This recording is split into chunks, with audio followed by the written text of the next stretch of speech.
করলা তো অনেকেই খেতে পছন্দ করেন না, কিন্তু করলা যদি একবার এইভাবে বানিয়ে দেওয়া যায় তাহলে ছোট থেকে বড় সবাই নিমেষে খেয়ে নেবে। বানাচ্ছি আজ কুরকুরে করলা। এর জন্য করলাগুলোকে প্রথমে সরু সরু স্লাইস করে কেটে নিয়েছি। এবার পরিষ্কার জলে স্লাইসড করলাগুলোকে ধুয়ে একটি পাত্রে রেখে দিয়েছি। এতে একে একে অ্যাড করেছি 2 চামচ বেসন গুঁড়ো, সামান্য হলুদ, সামান্য লঙ্কা গুঁড়ো, অল্প জিরে ধনে গুঁড়ো আর স্বাদ মতো নুন। সবটা ভালো করে মিশিয়ে এর মধ্যে উপর দিয়ে সামান্য জলের ছিটা দিয়ে আবারও সবটা ভালো করে মাখিয়ে নিয়েছি। কড়াইতে এরপর কিছুটা সর্ষের তেল গরম করে ম্যারিনেটেড করলাগুলোকে ঠিক এভাবে ছাড়িয়ে ছাড়িয়ে তেলে দিয়েছি। এবার হাই ফ্লেমে একটু ঘুরিয়ে ফিরিয়ে ভেজে নিলে রেডি কুরকুরে করলা।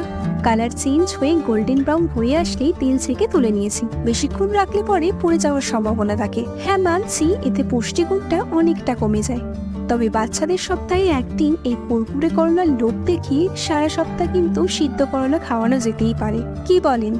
এখন সাবস্ক্রাইব ফর মোর।